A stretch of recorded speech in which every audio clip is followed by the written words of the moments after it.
Setuju Bang. Siap, sabar Bang ya. Tadi kisah para rasul kan Bang. KPR 10 ayat keempat. Uni. Ripa malah kabur nih. Ayah. Bentar sedikit lagi. Lanjut aja dulu Bang. Lanjut Oke, aja. oke. Nggak ada ya, Bang Tony ada Bang. Kita Bang di sini bukan berdebat ya, kita bertukar pikiran. Betul Bang. Mudah-mudahan Allahu yahdik. Semoga Saya Allah juga belajar ini Bang. ya. Saya Ya juga boleh, belajar. nggak apa-apa belajar sama Uni, belajar sama saya. Kalau saya ini orangnya fleksibel. Kalau orang Kristennya santun, saya akan lebih santun. Tapi kalau orang Kristennya menghujat Islam, ya saya akan ganas Saya enggak juga. mau begitu Bang. Iya, makanya saya senang sama Abang. Abang santun. Silakan. Kisah para rasul KPR 10 ayat keempat. Malaikat disebut Tuhan. Tuhan di situ bahasa Inggrisnya God apa Lord? Coba. Ayo. Di situ Petrus menyebut malaikat angel itu sebagai Lord apa sebagai God?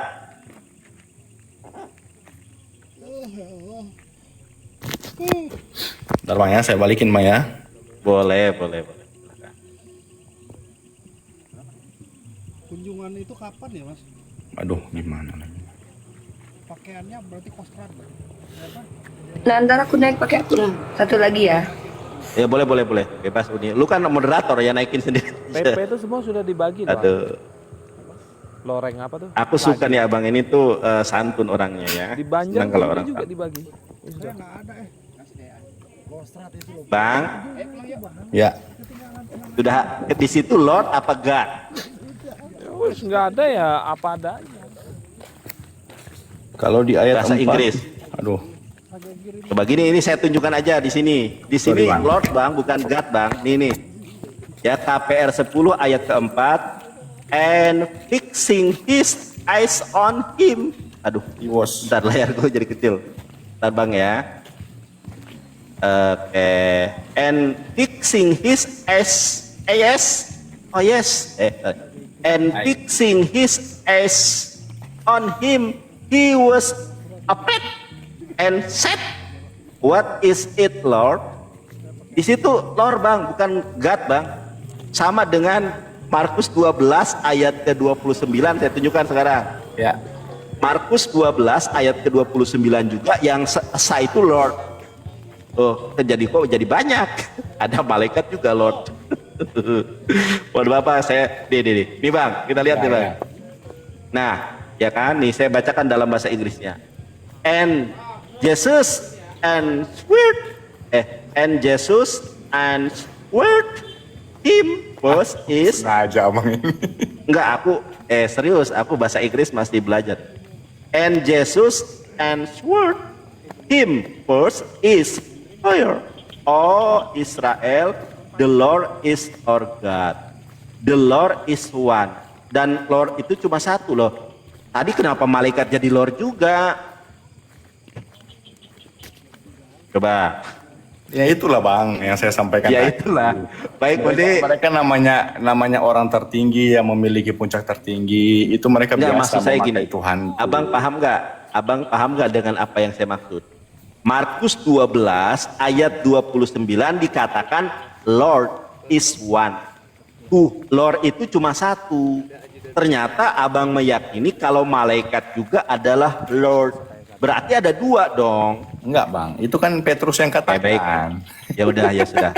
Saya teman-teman di sini tugas saya hanya menyampaikan, berargumentasi, bukan memaksa kehendak dan pemahaman abang. Iya. Di sini ada orang yang lebih pintar, yang retorikanya lebih bagus. Mudah-mudahan bisa mencerahkan Uniripa. Segala kuasa di dalam komal ini telah kuberikan kepadamu. Kamu tidak berkata-kata dari dirimu sendiri, Uniripa. Kamu berkata, kamu berbuat di komal ini itu karena kekuasaan Khalik langit dan bumi Allah Jalla Jalal. Masya Allah. Silakan Uni diambil alih. Bang, Uni dengan saya sama Bang. Kita ini fleksibel, tidak ada kita keras, itu nggak ada. Silakan Uni dilanjut. Assalamualaikum warahmatullahi wabarakatuh. Bismillahirrahmanirrahim. Selamat malam Bang Erik ya. Ini pertemuan kita kedua. Sebelumnya Bang Erik pernah naik di komal saya. Maaf saya masih ada sisa-sisa batuknya. Yang pertama saya ucapkan terima kasih dulu karena sudah bergabung bersama kami. Kami para apologet Islam ini bukan orang yang sebenarnya porsinya mengkritisi agama kalian tuh sebenarnya bukan ya. Tetapi porsi kami sebenarnya adalah berusaha untuk menyampaikan apa yang benar, dan kami meminimalisir kebenaran itu dari sisi subjektif. Kami memperbanyak kebenaran itu dari sisi empirik, fakta-fakta rasional atau informasi logik. Itu yang kami coba untuk lakukan. Karena yang namanya kebenaran universal itu kebenaran yang bisa diterima oleh semua orang yang absolut mutlak benarnya. Saya minum dikit. Aduh, cepat sembuh Umi. Ya, makasih. Jadi kalau kebenaran itu sisinya subjektif, Bang, itu kebenaran menurut kita sendiri. Maka kebenaran itu akan ditolak oleh orang lain yang berbeda pandang dengan kita. Makanya di dalam ranah diskusi atau dialektika, di komal-komal yang diusahakan untuk seakademis mungkin, kita menghilangkan atau meminimalisir bahkan meniadakan pandangan subjektif. Walaupun pandangan subjektif itu boleh disampaikan nanti, mungkin pada saat memberikan keterangan. Kalau kita bicara tentang kitab suci, kita lepas dulu doktrin dan agama. Saya tidak boleh bawa agama saya dulu. Kenapa saya nggak boleh bawa agama saya ketika bicara tentang mana benar mana salah? Karena itu sama seperti kita mempertahankan selera nanti. Abang suka warna hitam, saya suka warna pink. Menurut saya pink bagus, menurut abang hitam bagus. Maka kita mau sampai kapanpun, kita hanya akan mempertahankan alasan kenapa kita katakan warna yang kita suka itu bagus. Maka itu harus dihindari dalam ranah dialektika lintas iman. Dalam dialektika lintas iman, kebenaran yang kita usung itu mestinya adalah kebenaran yang bisa diterima oleh seluruh orang yang bahkan tidak beragama sekalipun, karena kebenaran itu berkaitan dengan rasional, berkaitan dengan logika manusia, bukan kebenaran yang berkaitan dengan saya yakin. Kalau kita sudah bawa saya yakin di sini, maka ini bukan lagi diskusi, tapi namanya memasukkan paham. Ya, kalau asimilasi itu memasukkan paham dengan paksa, mungkin ada istilahnya seperti memasukkan paham lah. Saya lupa ada istilahnya dalam dunia akademik. Itu tidak bisa kita lakukan di negara kita Indonesia ini, Bang, karena melanggar SKB 2 Menteri, memberikan agama kepada orang yang sudah beragama atau menawarkan agama kepada orang yang sudah beragama itu terlarang di SKB 2 Menteri, dan itu tidak bisa diterima di Indonesia ini. Tetapi kalau kita dalam Undang-Undang pasal 28E kita sama-sama diberikan hak sebagai warga negara itu bermusyawarah, berkumpul atau bermajelis dan beropini atau berpendapat, bahkan memberikan pandangan-pandangan. Nah, pandangan-pandangan ini kalau kita adalah orang yang dewasa, kita nggak boleh masukkan sisi subjektif seperti Nandar misalkannya bilang, menurut saya Al-Quran itu kitab suci, kitab abang nggak kitab suci. Itu nggak bisa. Itu nggak bisa dalam ranah dialektika. Karena itu hanya akan menjadikan debat kusir ujung-ujungnya, mempertahankan keyakinan. Nah, jadi saya mengusung di sini, mengajak Abang Erik. Di sini kita sama-sama lepaskan doktrin. Saya bicara bahwa Quran firman ilahi bukan karena saya Islam dulu. Saya lepaskan keislaman saya, nggak ada kaitannya bahwa saya yakin bahwa Quran adalah firman ilahi. Tapi saya harus bisa membuktikan apa alasan Quran bisa dikatakan kalam ilahi. Kalau saya tidak bisa memberikan alasan kenapa alasan Quran dikatakan kitab suci dan kebenaran yang saya sampaikan itu ditolak secara absolut, maka apa gunanya saya diskusi? Lebih baik saya ngobrol di masjid. Lebih baik saya diundang-undang majelis-majelis. Nah itu. Jadi saya mengajak abang untuk melepaskan dogma dan doktrin dan identitas keagamaan kita untuk membicarakan menurut kita sebagai manusia yang berakal ini, yang gak ada kaitan dengan agama ini, apa alasan sebuah kitab itu bisa dikatakan sebagai kitab suci? Karena kalau seandainya ada kitab yang dikatakan suci tapi alasannya tidak ada, Apa bedanya dengan buku porno? Apa bedanya dengan majalah Bobo? Apa bedanya dengan koran? Kenapa harus dikatakan holy book? Maka kita wajib menjelaskan alasannya apa. Nah, di sini saya mau mengajak abang berdua. Kita tidak berdebat, kita tidak saling berusaha untuk menjatuhkan iman lawan. Tapi kita di sini lepaskan bahwa kita sama-sama orang berbeda, tapi kita sama-sama berpikir. Saya mau mengajak abang membahas tentang ini dulu.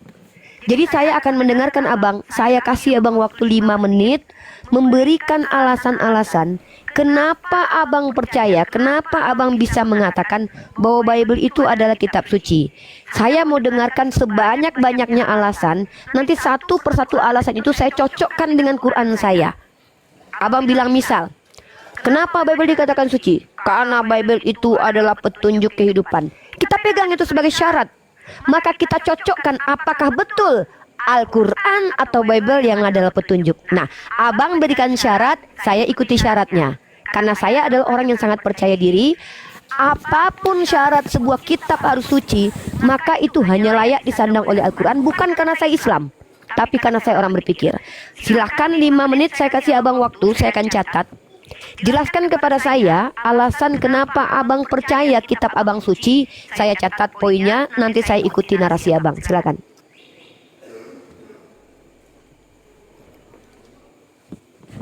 Baik, saya Umi. Bang, monggo. Baik. Ya, saya dengan sejujurnya ingin mengatakan, ya tentu karena saya memang dari lahir sudah Kristen. Saya dari lahir Kristen, saya mempelajari mengenai Kristen. Jadi itulah yang saya baca. Itulah yang saya baca, dan memang saya baca sejujurnya ada kebenaran-kebenaran yang saya bisa dapatkan di dalamnya. Itu bagaimana saya harus hidup mengasihi, saya harus mengasihi orang, mengasihi Tuhan, mengasihi keluarga dan lain sebagainya. Gitu. Jadi itu yang dari dalam diri saya, Umi. Gitu. Oke, saya ambil parameter itu. Saya jadikan itu sebagai parameter kita berdua. Dari apa yang abang sampaikan, abang tidak memakai waktu sampai 5 menit, tidak sampai 1 menit.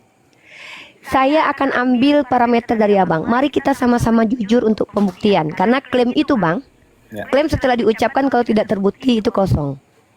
Karena klaim itu akan dikatakan benar ketika omongan itu koheren dengan fakta-fakta. Abang mengatakan bahwa kitab itu kira-kira abang katakan suci. Pertama abang memang dapat dari lahir Kristen. Itu dogmatis, kita tepis itu. Saya juga kalau begitu sama. Orang Hindu juga begitu. Sekarang kita masuk ke argumen kedua yang cukup luar biasa. Bahwa menurut abang mendapatkan petunjuk bagaimana cara mengasihi di dalam Bible. Betul tidak seperti itu? Ya. Oke, bagus. Bagaimana kalau saya katakan syarat sebuah kitab itu haruslah syarat sebuah kitab suci itu bisa dikatakan suci karena dia memiliki petunjuk untuk bagaimana hidup yang benar menurut Tuhan, yang sesuai dengan logika manusia, tidak bertentangan dengan human being manusia. Sepakat tidak abang kira-kira dengan pernyataan saya? Oke, sepakat. Nah, sekarang kita masuk di bagian yang paling penting tapi paling berbahaya buat iman orang lain, yang akan menggiring orang lain untuk berulang kali berpikir, di mana kita masuk ke ranah pembuktian. Abang mau tidak masuk ke ranah pembuktian, di mana nanti sedikit keras di pembuktian ini ada tuntutan-tuntutan dari saya untuk pembuktian. Siap tidak abang? Ya, sangat siap Umi. Bagus. Oke. Sekarang saya akan tidak membandingkan dulu, tapi saya sebagai seorang yang tadi muslimah mencoba menanggalkan identitas keislamannya, bicara dari sisi seorang perempuan yang pernah kuliah belajar tentang ulumul Quran. Saya belajar ulumul Quran. Di kampus saya, mata kuliah saya itu ada namanya ulumul Quran. Dan setelah itu secara otodidak saya meneliti secara pribadi, mencari tahu, dan saya punya materi-materi yang belum rilis menjadi jurnal. Dan materi-materi itu bisa saya bagikan dengan abang. Baik. Satu kitab yang suci itu haruslah menjadi petunjuk. Sebelum saya membuktikan, saya mau katakan dulu bahwa Quran mengklaim dirinya sebagai petunjuk. Dalilnya ada tidak? Kayak saya akan kasih tahu abang bahwa Quran, kitab suci yang saya imani sebagai kitab suci, itu dia sendiri mengklaim, bukan saya yang bilang. Maksudnya parameter abang tadi itu bukan saya yang kasih tahu. Jadi kalau misalkannya parameter kitab suci itu bukan menurut saya. Seharusnya parameter kitab itu dikatakan suci harusnya menurut kitab suci itu sendiri. Kalau memang kitab itu datang dari Tuhan, maka dia identitasnya jelas. Saya akan tunjukkan bahwa Quran saya mengklaim dirinya sebagai kitab suci sesuai parameter yang abang katakan, yaitu sebagai petunjuk kehidupan manusia. Saya berikan ayatnya dalam Quran surah Al-Baqarah. A'udzubillahi minasyaitonirrajim. Bismillahirrahmanirrahim. Ya. Dzalikal kitabul la raiba fihi hudal lil muttaqin. Secara eksplisit ya Bang, Quran mengatakan dirinya adalah hudan. Kitab Quran ini tidak ada keraguan daripadanya, petunjuk bagi orang-orang yang bertakwa. Ini petunjuk dan diberikan informasi, petunjuk ini untuk orang yang bagaimana? Maka dikatakan bahwa ini petunjuk bagi orang yang bertakwa. Siapa itu orang yang bertakwa? Abang pernah dengar kata taqiyah? Enggak pernah. Oke, taqiyah, takwa itu akar katanya sama. Dari artinya adalah takut, bukan takut kayak lihat hantu, takut mau mati, bukan. Tapi ketundukan kepatuhan manusia kepada Tuhan. Jadi kalau ada orang yang ingin tunduk kepada Tuhan, maka dia akan jadikan Quran ini sebagai petunjuk. Itu adalah klaim dari Quran. Sekarang mari kita buktikan. Saya tadi tertarik dengan pernyataan abang bahwa abang bilang bahwa di Quran saya diajarkan bagaimana cara mengasihi, betul? Saya coba untuk bantah ini sebagai pembuktian bahwa kitab abang tidak koheren pernyataan dengan realitas, kitab saya yang koheren. Maksudnya tidak terbukti kitab abang itu petunjuk. Silahkan abang tunjukkan kepada saya dalil cara mengasihi orang tua, anak, tetangga di dalam kitab abang yang diajarkan oleh Yesus. Saya kasih waktu, silakan. Kita kumpulkan bukti-bukti. Sebentar Umi, saya cari buah roya.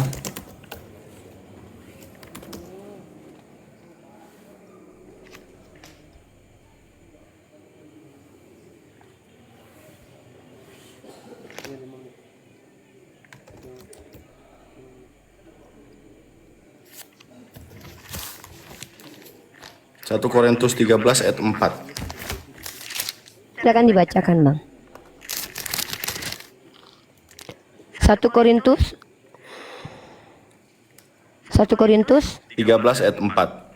13 ayat 4. Kasih Oke. itu sabar, kasih itu murah hati, ia tidak cemburu, ia tidak memakan diri, tidak sombong, ia tidak melakukan yang tidak sopan, dan lain sebagainya. Gitu. Abang Dari tahu nggak? potongannya kasih. Abang tahu tidak? Korintus ini ajaran Yesus atau ajaran yang bukan dari Yesus? Silakan dijawab. Ajaran dari Rasul Paulus berdasarkan ilham dari Yesus. Oke, mantap. Berarti yang mengajarkan abang tutorial mengasihi itu tidak cemburu, kemudian kasih itu murah hati, tidak cemburu, tidak memegahkan diri dan sombong. Itu diajarkan oleh Paulus atau Yesus? Yes, ya, Pak. Ya, kalau yang saya baca tentu dari Paulus. Tapi ketika Oke. Yesus ada di bumi ini, yang saya pelajari Umia, yang saya selama ini pelajari, memang dia berlaku kasih. Dia Ya, berlaku seperti kasih, apa? dia Saya ditampar. tahu, saudaraku saya ini orang yang menghormati Yeshua. Kenapa? Karena dalam paradigma Islam beliau adalah nabi. Nggak mungkin beliau itu jahat. Kalau memang ada suri tauladan Yeshua yang bisa abang ikuti, ingat kitab suci itu petunjuk ya. Tunjukkan kepada saya tutorial mengasihi manusia yang diajarkan Yeshua. Kalau perintah bang, semua kitab suci punya perintah. Nggak mungkin ada kitab suci yang tidak melarang membunuh bang. Semua kitab suci sama, berarti parameternya sama. Nggak mungkin yang parameternya sama adalah semua kitab suci. Kita cari yang lebih spesifik, yang membedakan kitab kita sama satu sama lain. Saya akan tunjukkan nanti sama abang. Nah, jadi saya tanya sama abang, ketika abang mengaku sebagai Kristen dan kitab suci abang adalah persaksian tentang kehidupan Yesus yang adalah Tuhan abang, yang ada suri tauladan abang. Yang saya minta itu yang abang klaimkan bahwa Yesus pemberi petunjuk, saya minta petunjuk dari Yeshua. Bagaimana cara mengasihi ibu, cara mengasihi keluarga, cara mengasihi tetangga. Tutorialnya bang. Di mana diajarkan? Oke, kalau tidak ada di Matius, Markus, Lukas, Yohanes, oke. Kalau di kitab Korintus, setahu saya, ini adalah sebuah klaim, bukan tutorial cara mengasihi. Kasih itu sabar, ini definisi kasih. Ini bukan, ini loh caranya, karena gini, LGBT bang, itu akan mengatakan hidupnya penuh kasih ketika mereka menikah sesama jenis. Para vegetarian akan mengatakan mereka mengasihi karena mereka nggak makan ikan goreng. Maka mereka punya definisi kasih itu yang subjektif, tidak bisa dibawa ke ranah universal. Yang saya tanya ini adalah, kalau memang ada petunjuk cara mengasihi tetangga, sahabat, keluarga, di dalam keyakinan abang, mana dia tutorialnya, mana cara-caranya? Silakan, karena kalau tidak ada, saya nanti akan masuk. Silakan, nanti saya akan masuk.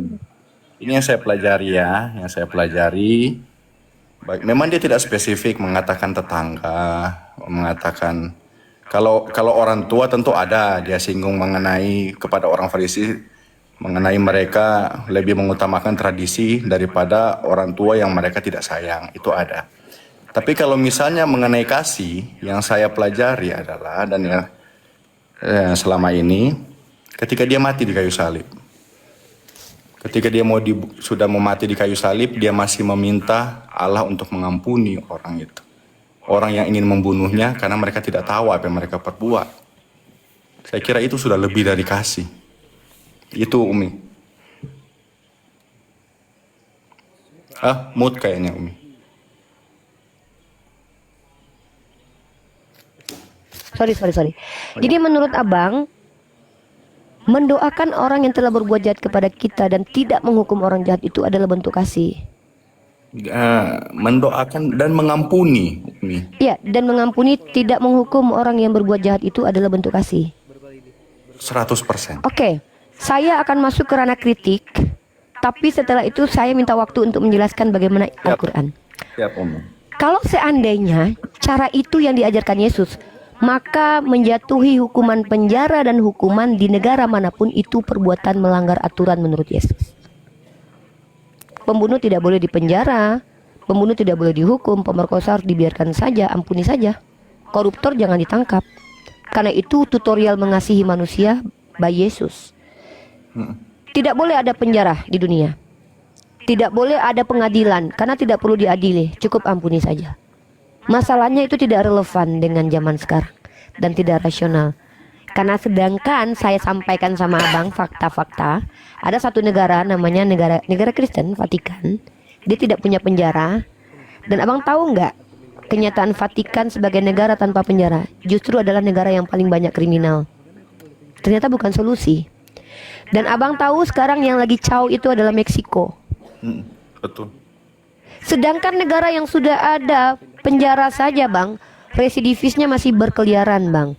Orang yang sudah dipenjara saja masih juga membunuh dan merampok. Ini bukti bahkan manusia sudah dihukum saja masih melakukan kejahatan. Di Islam, maaf kata-kata saya agak sedikit pedih tapi ini fakta. Di Islam, siapapun yang membiarkan orang jahat berbuat jahat sama saja dengan menormalisasi kejahatan atau win-win solution dengan kejahatan. Makanya Islam tidak ajarkan untuk seperti itu. Kenapa? Karena Islam itu perintahnya adil. Adil itu bukan setara, tapi meletakkan sesuatu pada tempatnya. Menghukum orang yang berdosa, yang salah, supaya dia jera ataupun dia bertanggung jawab dengan dosanya. Makanya ada kisos. Makanya Rasulullah katakan, seandainya Fatimah mencuri, aku yang potong tangannya. Karena banyak orang yang setelah keluar dari penjara, dia mencuri kembali dengan berbagai macam alasan. Bahkan bagaimana sekarang ini dalam dunia kita yang sudah ada namanya penyakit kejiwaan, di mana orang menikmati kejahatannya seperti Jeffrey Epstein, yaitu melakukan aksi psikopat. Apakah bisa kita terapkan kepada para psikopat untuk tidak menghukum mereka? Maka ketika abang menjelaskan kepada saya, itu bukan petunjuk. Itu adalah ajaran yang tidak relevan kalau diterapkan sekarang ini. Karena memang tidak ada satupun negara yang aman ketika menerapkan tidak adanya hukuman kepada para penjahat. Kalau ada silakan tunjukkan. Kenapa? Kalau kita lihat ada negara lain, bahkan Jepang, Cina, Korea Utara, itu sangat tegas. Korupsi langsung masukkan ke buaya, langsung bunuh, hukum mati. Nah itu ya. Sekarang saya akan tunjukkan kepada abang apa sih yang dimaksud dengan petunjuk. Ya. Pertama, petunjuk itu ada perintahnya dulu. Abang kalau lihat Undang-Undang Dasar 1945, pertama kata-katanya dulu. Ketuhanan yang Maha Esa. Nah, itu pokoknya itu. Maka nanti implementasinya seperti apa? Nanti diatur di butir-butir bahwa kita tidak boleh memaksa orang lain beragama. Kita harus mengikuti agama kita. Seperti itu. Itu yang namanya adalah aturan, rule. Saya akan tunjukkan bagaimana Al-Quran berlaku sebagai petunjuk. Pertama, saya akan memadankan dengan hukum kasih. Di dalam Al-Quran, ya, saya akan sebutkan beberapa ayat dari Quran tentang bagaimana sih kasih di dalam Quran. Yang pertama adalah saya akan membacakan tentang jiwa manusia. Kita nggak bicara bapak, ibu, keluarga, tetangga, karena itu akan secara spesifik saya punya dalilnya semua. Dan itu dicontohkan oleh Nabi Muhammad SAW. Ya, karena beliau mengalami hal itu. Beliau mengalami bertetangga, beliau mengalami beristri, beliau mengalami punya anak, beliau mengalami punya orang tua. Jadi beliau bisa mencontohkan dan bahkan memang ada contoh bagaimana cara mentreatment, mengimplementasikan ajaran yang beliau ucapkan. Buat apa bang kalau hanya ngomong tapi nggak bisa mengimplementasikan? Saya juga bisa bang, cuma nyuruh-nyuruh doang tapi nggak bisa membuktikan. Tapi Nabi Muhammad yang dikatakan suri tauladan itu juga mengimplementasikannya. Pertama lewat Al-Quran dulu. Dalam Quran surah Al-Maidah, petunjuk bagaimana cara mengasihi dibaca dalilnya dalam Quran. Barang siapa membunuh seorang manusia, seakan-akan dia telah membunuh seluruh manusia. Dan barang siapa memelihara kehidupan seorang manusia, maka seakan-akan dia telah memelihara kehidupan seluruh manusia.